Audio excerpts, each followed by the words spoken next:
Morning to all.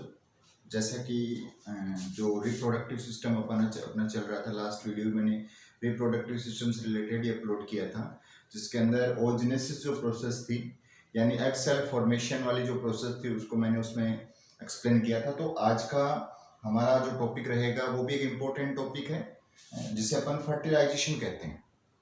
Fertilisation को हिंदी में निषेचन भी कहा जाता है।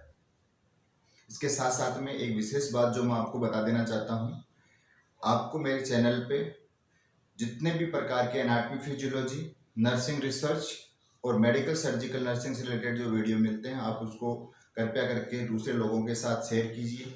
इसके साथ साथ में यदि कोई आपको स्पेशलाइज जो टॉपिक्स हैं वो चाहिए तो उसके लिए आप कमेंट बॉक्स में कमेंट भी कर सकते हैं, तो उससे रिलेटेड जो नया वीडियो है वो अपलोड कर दिया जाएगा। इसके साथ साथ में अपन सेक्स डिटर्मिनेशन भी पढ़ेंगे, यानी मेल और फीमेल जो भी आपका फिटस होता है उसका डेवलपमेंट किस स्टेज में होता है, यानी कौन से ऐसे क्रोमोसोम्स होते हैं जो मेल के लिए और फीमेल के लिए रिस्पॉन्सिबल होते हैं। जैसा कि अपन सभी जानते हैं कि फर्टिलाइजेशन प्रोसेस के अंदर मेल और फीमेल गैमेट्स यानी मेल और female reproductive cell important participation करती हैं। स्पर्म सेल का फॉर्मेशन स्पर्मेटोजेनेसिस के द्वारा होता है, जिसके अंदर मुख्य रूप से जो स्पर्म सेल्स हैं उनका फॉर्मेशन होता है, मैच्योर स्पर्म सेल का फॉर्मेशन होता है। देन ओजेनोसिस जो प्रोसेस होती है जिसमें एग और ओवम का फॉर्मेशन होता है, जिसमें साथ साथ में डीजनरेटेड पोलर बॉडी का फॉर्मेशन भी होता है, एक प्रकार की डेड सेल का भी फॉर्मेशन होता है। लेकिन जो मैच्योर सेल होती है वो आगे जाकर इसी पर्टिकुलर फर्टिलाइजेशन को एक प्रकार से परफॉर्म करती है। जैसा कि अपन ने देखा था कि जो स्पर्मेटोजेनेसिस जो प्रोसेस है उसके अंदर पहला मायोटिक डिवीजन, उसके बाद में दो प्रकार का मियोटिक डिवीजन होता है, यानी मियोसिस फर्स्ट और मियोसिस सेकंड। लेकिन इन ओजेनेसिस क्या होता है, मियोसिस फर्स्ट के बाद में जो एक प्रकार से जो एग सेल होती है वही फर्टिलाइजेशन प्रोसेस में एक प्रकार से इंक्लूड हो जाती है। एंड जब मियोसिस सेकंड जब होता है उस दौरान तक जो फर्टिलाइजेशन की जो प्रोसेस है वो पूरी हो जाती है और बाद में जाइगोट का फॉर्मेशन होता है। इस टॉपिक को स्टार्ट करने से पहले सबसे पहले अपन इंट्रोडक्शन लिखेंगे। तो इंट्रोडक्शन ऑफ द फर्टिलाइजेशन का मतलब यही है कि स्पर्म सेल और एग सेल आपस में फ्यूज्ड होकर नई रिप्रोडक्टिव सेल जाइगोट का फॉर्मेशन करते हैं।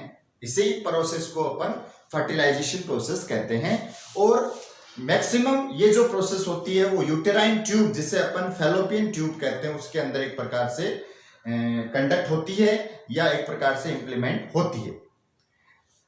जब इजेकुलेशन प्रोसेस होता है यानी during sexual intercourse ejaculation process जब होती है तो जो स्पर्म सेल है वो एक प्रकार से जो भी आपकी वेजाइना जो होती है उसके अंदर इन्फ्यूज कर दी जाती है। इसके बाद में वो धीरे धीरे यूट्रस से ट्रेवल करते हुए यूटेराइन ट्यूब तक पहुंचती है। वहां पर इस पर्टिकुलर सेल के लिए 72 आवर्स का टाइम निर्धारण होता है। तब तक वहां पर प्रेजेंट या वहां पर जैसे ओवुलेशन फेज जब होता है फीमेल्स के अंदर, तो जो ओवम होता है वो फीमेल रिप्रोडक्टिव गोनाड ओवम ओवरिस से निकलकर यूटेराइन ट्यूब या फैलोपियन ट्यूब में आ जाता है। तो वहां से स्टार्ट होता है अपना फर्टिलाइजेशन प्रोसेस। अभी जो फर्टिलाइजेशन प्रोसेस है उसके अंदर मुख्य कुछ फेजेस होती हैं, उन फेजेस के आधार पे अपन इसकी स्टडी करते हैं। इससे पहले मैं आपको एक दो चीजें बता दूं कि नॉर्मली इस स्ट्रक्चर में आपको बहुत सारी चीजें दिखाई दे रही हैं, जिसके अंदर आपको प्रोटीन रिसेप्टर्स दिखाई दे रहे हैं जो एक मेम्ब्रेन का पार्ट होते हैं, जेली कोटिंग होती है जो एक्सटर्नल कोटिंग होती है, एग प्लाज्मा मेम्ब्रेन आपको दिखाई दे रही है, वैटलिन लेयर्स आपको दिखाई दे रही है। देन हाइड्रोलाइटिक जो एंजाइम्स हैं जो एक प्रकार से स्पर्म का जो एक्रोसोम जो पोर्शन होता है वहां से रिलीज होता है। हेड ऑफ द स्पर्म आपको दिखाई दे रहा है, उसका लास्ट जो सेक्शन होता है एकदम टिप सेक्शन होता है जिसे अपन एक्रोसोम कहते हैं, वो आपको दिखाई दे रहा है। इसके अलावा इसके अंदर स्पर्म न्यूक्लियस आपको दिखाई दे रहे हैं, साथ साथ में जो भी मेम्ब्रेन है स्पर्म मेम्ब्रेन है वो आपको दिखाई दे रही है। देन जो भी आगे की ये जो पर्टिकुलर आपका ओवम है ये राउंड शेप्टेड है, लेकिन अपन इसका थोड़ा सा पोर्शन ले रहे हैं। एक पर्टिकुलर फ्यूजन साइट अपन यहाँ पर दिखाने की कोशिश कर रहे हैं और इसके अंदर एग जो साइटोप्लाज्म है वो आपको दिखाई दे रहा है। अब अपन बात करते हैं फर्टिलाइजेशन स्टेज की। तो अपना नेक्स्ट जो पॉइंट रहेगा वो ये रहेगा कि फर्टिलाइजेशन साइट क्या होती है। ठीक है, तो फर्टिलाइजेशन साइट के अंदर मुख्य रूप से साइट और प्रोसेस के अंदर मुख्य रूप से 6 पॉइंट को अपन इंक्लूड करते हैं। पहला जो अपना पॉइंट रहता है वो होता है contact of sperm and ovum, जो भी स्पर्म सेल है और ओवम सेल का कांटेक्ट। दूसरा है एक्रोसोमल रिएक्शन। थर्ड है growth of acrosomal process. Fourth है fusion of plasma membrane. Fifth है entry of the sperm nucleus and sixth है कोर्टिकल रिएक्शन।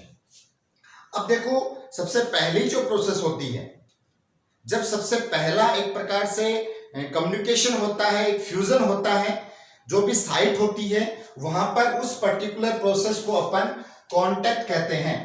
कांटेक्ट प्रोसेस में सबसे पहले एक कांटेक्ट की प्रोसेस होती है between sperm cell and egg cell. तो यहां पर आपको देखो दिखाई दे रहा है कि जो भी इसकी एक्सटर्नल मेम्ब्रेन है वहां पर एक प्रकार का कांटेक्ट जो प्रोसेस है वो रेगुलेट हुआ है, जिसके अंदर जो एक्रोसोमल जो पार्ट होता है वो इसकी जो मेम्ब्रेन जो एक्सटर्नल जो मेम्ब्रेन होती है उससे एक प्रकार से कांटेक्ट में आया है। नेक्स्ट जो प्रोसेस होती है उसे अपन बोलते हैं एक्रोसोमल रिएक्शन। एक्रोसोमल रिएक्शन का मतलब ये होता है कि अब जो स्पर्म सेल है उसकी एंट्री स्टार्ट हो जाती है, यानी मेम्ब्रेन के अंदर जो एंट्री होती है एग सेल के अंदर वो स्टार्ट हो जाती है। अब स्टार्ट इस पर्टिकुलर प्रोसेस के अंदर जो भी हाइड्रोलाइट जो एंजाइम्स जो होते हैं, जो एक प्रकार से इस मेम्ब्रेन को ब्रेस्ट करने में या इस मेम्ब्रेन के अंदर एक प्रकार से स्मूथली एंट्री प्रोवाइड करने के लिए इंपॉर्टेंट रोल प्ले करते हैं। तो ये जो आपको अपने अंदर दिखाई दे रहा होगा कि ये थोड़ा सा जो मेम्ब्रेन है ये डीप स्ट्रक्चर का आपको यहाँ पर दिखाई देने लग गया, यानी इस पर्टिकुलर स्पर्म के अंदर एंट्री स्टार्ट हो गई है। इस पर्टिकुलर चीज को बोलते हैं एक्रोसोमल रिएक्शन, यानी एक्रोसोम जो पार्ट था, जो मेन टिप पार्ट था, वो मेम्ब्रेन के साथ रिएक्शन फेज के अंदर आ गया है। नेक्स्ट थर्ड जो पॉइंट है वो है ग्रोथ ऑफ एक्रोसोमल प्रोसेस। अब ये धीरे धीरे क्या करेगा, डीपिंग फेज में आएगा, यानी ये डीप अंदर की तरफ जाता जाएगा, क्योंकि जो भी इसका पर्टिकुलर जो न्यूक्लियस जो पार्ट है जिसमें डीएनए वगैरह या क्रोमोसोम्स जो हैं उनको एक प्रकार से अंदर फ्यूज्ड आउट करना है, तो ये थोड़ा सा और एक प्रकार से डीपिंग कंडीशन में आएगा, यानी जो स्पर्म का जो एक्सटर्नल टिप पोर्शन है वो धंस जाएगा एकदम मेम्ब्रेन के अंदर। ठीक है, देन फोर्थ जो प्रोसेस होती है वो होती है फ्यूजन ऑफ प्लाज्मा मेम्ब्रेन। अब यहां पर एक प्रकार से जो स्पर्म सेल थी वो मैक्सिमम अंदर की तरफ चली गई है, और जो इनर जो मेम्ब्रेन थी, इनर जो एग प्लाज्मा मेम्ब्रेन थी, उसके साथ एक प्रकार से ये जो एक्रोसोम या जो आपका स्पर्म का टिप पोर्शन था वो एक प्रकार की रिएक्शन के अंदर आ गया, यानी फ्यूजन हो गया उसका आपस में, वो ज्वाइन हो गए। देन फिफ्थ जो होती है वो होती है आपकी entry of the sperm nucleus, यानी जो भी न्यूक्लियोटिक जो पार्ट है वो अब, क्योंकि जो भी मेम्ब्रेन थी, इनर मेम्ब्रेन थी, उसके साथ तो फ्यूजन हो ही गया, तो अब इस पर्टिकुलर चीज के अंदर क्या हो जाएगी, एंट्री हो जाएगी। तो ये जो आपको ये दिखाई दे रहा, ये न्यूक्लियस जो पार्ट है वो साइटोप्लाज्म यानी inner part of the egg cell ये अपनी एंट्री कर चुका है। ठीक है, इसके साथ ही देखो ये जो पर्टिकुलर प्रोसेस होती है इसके अंदर वही पेरेंटाइन जो स्पेस है वो क्रिएट होने लग जाता है, बनने लग जाता है, और साथ साथ में लास्ट जो स्टेज होती है, जो एक प्रकार की रिएक्शन स्टेज होती है जिसमें कोर्टिकल रिएक्शन, या एक प्रकार से देखो आपको इसमें दिखाई दे रहे हैं ये कोर्टिकल ग्रेन्यूल्स का फॉर्मेशन होने लग गया है ये मेम्ब्रेन के ऊपर। तो इस पर्टिकुलर फेज को, इस पर्टिकुलर प्रोसेस को कोर्टिकल रिएक्शन कहा जाता है, जिसके अंदर कोर्टिकल ग्रेन्यूल्स मेम्ब्रेन का फॉर्मेशन होता है।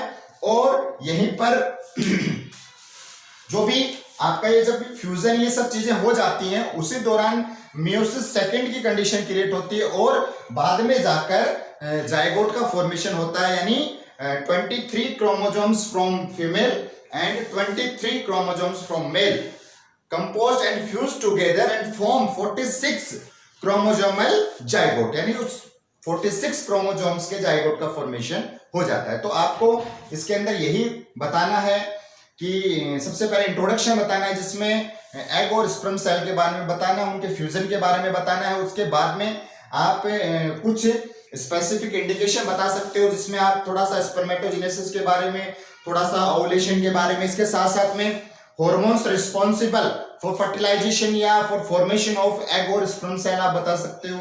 इसके बाद में आपको ये पूरी स्टेजेस लिखनी है, 6 स्टेज तक आपको लिखना है और इन सबको थोड़ा थोड़ा आपको एक्सप्लेन करना है। साथ में आपको ये पूरा डायग्राम आपको याद करना है। इसके बाद में अभी आपको पता चल गया कि 23 क्रोमोसोम मेल से होते हैं और 23 जो क्रोमोसोम्स होते हैं वो फीमेल से होते हैं। तो ये जो सेक्स डिटर्मिनेशन है ये किस प्रकार से होता है? सेक्स डिटर्मिनेशन का मतलब ये होता है कि कब तो मेल फिटस या लड़के का जन्म होगा, कब लड़की का जन्म होगा। तो उसके लिए ऐसा कुछ नहीं है। कई बार ये क्वेश्चन शॉर्ट नोट में पूछ लेते हैं कि सेक्स डिटर्मिनेशन क्या होता है। तो सबसे पहले अपन यदि क्रोमोसोम्स की बात करते हैं तो जो मेल होता है उसके अंदर कौन से क्रोमोसोम्स होते हैं? XY क्रोमोसोम्स होते हैं, ठीक है। और फीमेल के अंदर क्या होते हैं? XX क्रोमोसोम्स होते हैं। अब सेक्स डिटर्मिनेशन का मतलब आपस में इनका क्रॉस कैसे होता है? तो सबसे पहले अपन बात करते हैं XY का मतलब यहां पर हो गया ये मेल। उसके बाद में अपन बात करते हैं XX की, तो ये हो गई फीमेल, ठीक है। अब देखो इनको अलग अलग कर लो, X हो गया, Y हो गया, इधर X हो गया और इधर X हो गया। अब इनको आपस में क्या करना है? आपको ज्वाइन करना है। तो सबसे पहले X और X यदि ज्वाइन होंगे तो XX यानी फीमेल।